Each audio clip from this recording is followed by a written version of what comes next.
Hi, everyone. Today we're going to be talking about John Stuart Mill and utilitarianism, specifically the section you have to read in your book. Or I should say, or as my spouse says, man, I'd like to learn. John Stuart Mill. So hopefully by now you've already read the selection from your textbook and you have looked at the videos I posted online for utilitarianism generally. Bentham, our first utilitarian, or kind of our grandfather of utilitarianism. And then hopefully you remember the distinction between instrumental and intrinsic good. So those are the things that you should have already done before moving on to this reading. As a just very, very brief reminder, utilitarians are those people who want to maximize good consequences, where good consequences are defined as utility, which is another word for happiness. So if we go back to our distinction between intrinsic and instrumental goods, everything is going to be an instrumental good for utilitarians, leading us to the intrinsic good, which is happiness. So the only intrinsic good for utilitarians, all utilitarians, whether we're talking about Bentham or Mill, the only intrinsic good is going to be happiness. Another word for that is utility.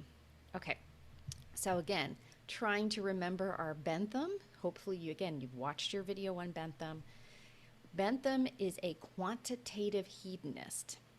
So let's just talk about that for 1 second.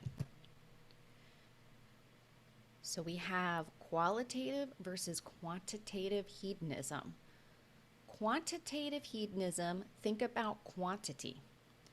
Bentham is our quantitative hedonist because he cares about the quantity of happiness, or hedons as he calls it. We're going to try to maximize hedons and minimize dolors. And as a reminder, hedonism is just the theory that you're seeking pleasure. So quantitative hedonism, you're seeking out the quantity of pleasure. And we're moving on to Mill, who is trying to fix what he saw as some of the problems in Bentham's utilitarianism. And he's going to be our qualitative hedonist, and that's because he thinks that the different quality of pleasures matter. Some pleasures are higher pleasures, and some pleasures are lower pleasures. And this is going to be a big difference between Bentham and Mill. So let's look at your exact text that you'll be reading for this unit, and I'm going to pull it up here in just a sec. So you will be reading from selections from John Stuart Mill's utilitarianism. Now, you might have read some Mill in the past from On Liberty, especially if you were taking a political science class, but we're reading specifically on what Mill thinks of utilitarianism. So if we look at this text, he tells us right at the beginning of the selection the definition of utilitarianism. The creed which accepts as the foundation of morals utility, or the greatest happiness principle, holds that actions are right in proportion as they tend to promote happiness, wrong as they tend to produce the reverse of happiness. By happiness is intended pleasure and the absence of pain. By unhappiness, pain and the privation of pleasure.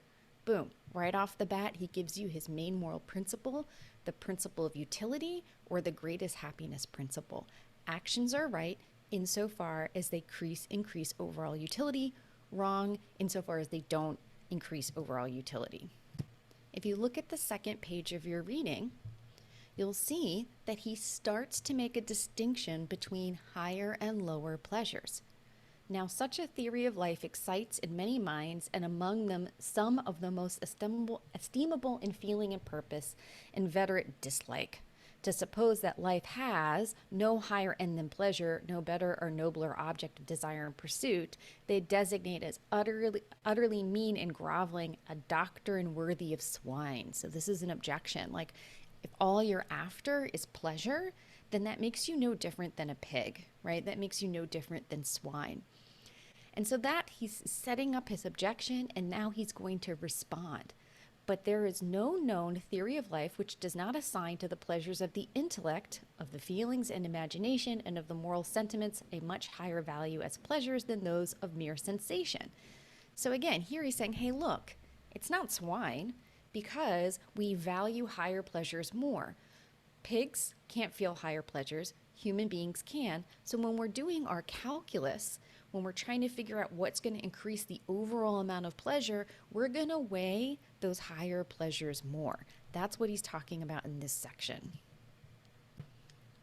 So again, he's trying to give you an argument for the distinction between higher and lower pleasures. If we look further down on that page, he says, if I'm asked by what I mean in the difference of quality in pleasures, or what makes one pleasure more valuable than another merely as a pleasure, except it's being greater in amount, there is but one possible answer.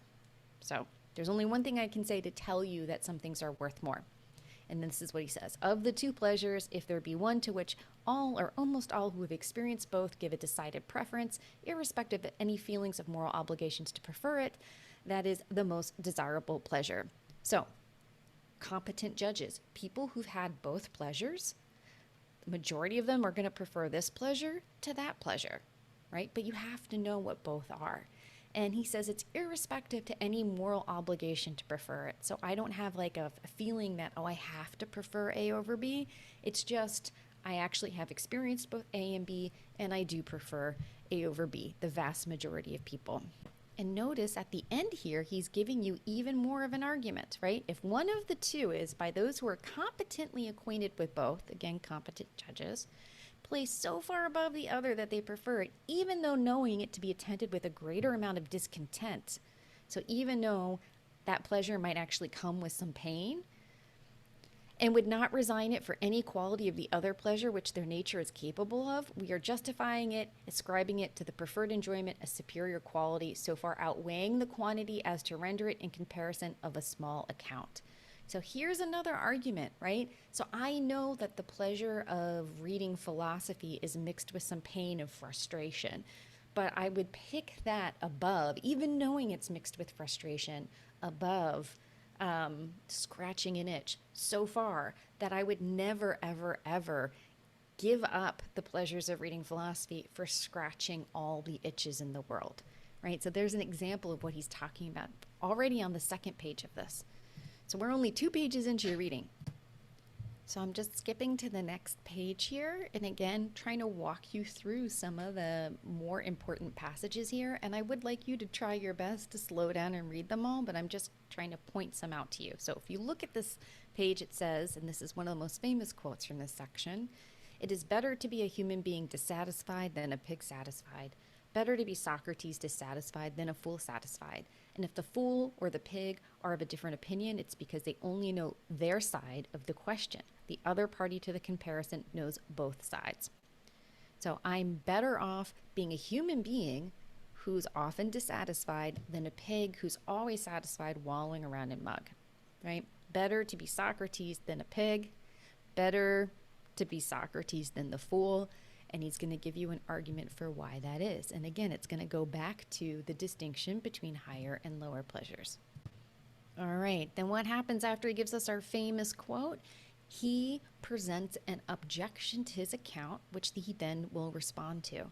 So it may be objected that many who are capable of the higher pleasures occasionally, under the influence of temptation, postpone them for the lower. So I get home from work. Do I want to read philosophy or do I want to drink a beer? I sit down and drink a beer and zone out. And I'm like, C-mill, utilitarianism doesn't work because I'd much rather just drink a beer than actually read philosophy.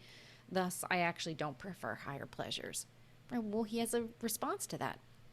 He says, but this is quite compatible with the full appreciation of the intrinsic superiority of the higher. And I'll lead you to read the rest of that paragraph. So think about my beer versus reading philosophy example, and he's going to respond to that right there. Now, another thing to move on to the next page, he talks again about competent judges, people who've experienced both pleasures. And again, he starts to respond to various objections to utilitarianism. And one of the objections is that it's like very self-centered. And he's like, no, remember, it's not egoistic hedonism, just maximizing my own pleasure. It's supposed to be maximizing the pleasure of everyone who might be affected by my action. So I have to think about everyone. And this is where he brings in Jesus of Nazareth. Do unto others as would be done to you. Love thy neighbor as themselves. And he's like, that's kind of what I'm talking about. We're trying to maximize overall happiness. This is perfectly in line with things that you've already been taught. It's actually not so alien. There are a couple other objections and responses here I'll just point you to. So one of them you'll see is the objectors to utilitarianism cannot always be charged with representing it in a discreditable light. On the contrary, those are mumbling, etc., that say it's too high a standard for humanity. All right, so it's asking too much of people to always think about maximizing overall happiness. And again, he has a response there about whether I have to do this out of a feeling of duty to maximize overall happiness for everyone involved, or again, I'll leave that to you to read the rest of that and his response to that objection. Now you'll notice that the end of your text has a section from another section of the book of what sort of proof the principle of utility is acceptable. All right, so what he's doing here is he's given you his argument for utilitarianism, specifically qualitative hedonism, right, the distinction between higher and lower pleasures. He's then provided some responses to some objections. And now this last section is talking about the proof for the principle of utility. So remember, the principle of utility is the same thing as the greatest happiness principle. What is the proof for the greatest happiness principle? And so again, we're switching gears here at the end. And I'll just notice that one of the most important sentences here is the only proof capable of being given that an object is visible is that people actually see it. So the only proof that people value something is that it's valued. The only proof that something's visible is that it's seen. And so again, he's trying to defend his principle of utility in these last couple of pages. Now, again, I hope that's been helpful. I do want to direct you to, you can watch some crash course for Mill if you want to, but that's going to be an overall kind of video for utilitarianism, Mill's version of utilitarianism. Specifically, I want you to focus on these pages from our text when I ask you to do your writing assignments, and I will leave it there.